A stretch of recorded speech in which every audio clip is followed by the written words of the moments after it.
Në fshatin Lind të Pogradecit u zhvillua një aksion i gjerë pastrimi në kuadër të ditës së pastrimit të shpallur nga qeveria.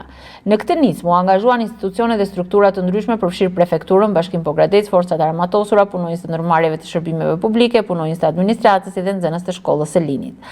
Aksioni u përqendrua kryesisht përgjatë vijës liçenore të Linit dhe në shtigje turistike, duke synuar përmirësimin e pastërtisë në një destinacionet më të bukura turistike të zonës.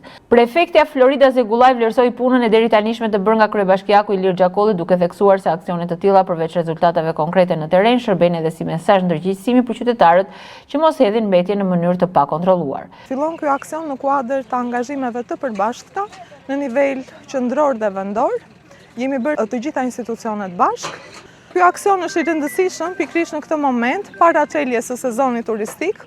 Unë gjej rastin në mënyrë të veçantë të falenderoj kryetarin e Bashkisë Pogradec, zotin Gjakolli, i cili ka bërë një punë fantastike në fakt për pastrimin edhe të zonës së Buçimasit, e cila ka qenë një zonë prioritare për Ministrinë e Mjedisit në kuadër të fushatës së pastrimit kombëtar për periudhën 2026. Është shumë e rëndësishme që në këtë moment ne jo vetëm të bashkohemi për këtë aksion, po edhe të ndërgjegjësojmë brezat e ardhshëm, sa të rëndësishme janë çështjet mjedisore, sepse mjedisi duhet të jetë në qendër të modeleve të zhvillimeve tona. Të gjithë jemi të angazhuar që këto ditë të shkojnë, data 24 dhe 25 të jenë 2 ditë të cilat do të përkojnë me pastrimin e zonave të cilat do të jenë në zona bregdetare.